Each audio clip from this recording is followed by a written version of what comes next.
Imanyano yabasebenzi besinyithi INumsa imangalele umgodi iLanxess kwinkundla ephakamileyo yakumntla Gauteng ePitoli ngento eyibiza ngokuba kukunyhaswa kwamalungelo oluntu ngulomgodi. Le manyano ityhola abalawuli bomgodi iLanxess ngelithi ayifuni ukunika ukutya abasebenzi abakugwayimbo phantsi komhlaba.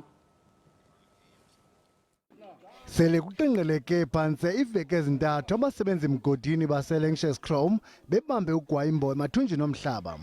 Aba basebenzi bathi baza kuqhubeka nolugwayimbo de kusatyelwe izinyanzeliso zabo. Bakhalazela kugxothwa komanejala wezokhuselo nezityholo zokuxhatshazwa kuwasetyhini ngomsebenzi mgodini ngokwesondo. Bakwafuna ukuba kuphandwe izityholo zolawulo olugwenxa nezityholo zorhwaphilizo kulo mgodi. Baqwela ngelithi njengokuba bengabanini izabelo kulo mgodi bafuna ukuba nabo ilizwi labo liviwe.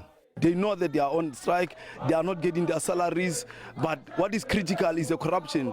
Mind you that workers are 26% shareholders in this mine, and they cannot afford to see the mine being looted by some people in senior management in this company. Nangona iintsapho zabasebenzi ziluxhasa olugwayimbo, kodwa kwawona amalungu ezintsapho ayaluva ulwamvila kungabikho kwabagwayimbi phakathi kwekhaya. Umntana sekhaya ulapha uzogqiba inyanga ngoku and asitye ekhaya sithembele kuye. Ndiyacela baphendule kakhulu abaphathi balapha please. Akukhangeleki siza kuba khona isombululo kule ngxaki logama abasebenzi bebambe ugwayimbo olungekho mthethweni. Imveliso imile ukususela nje oko kwaqala ugwayimbo.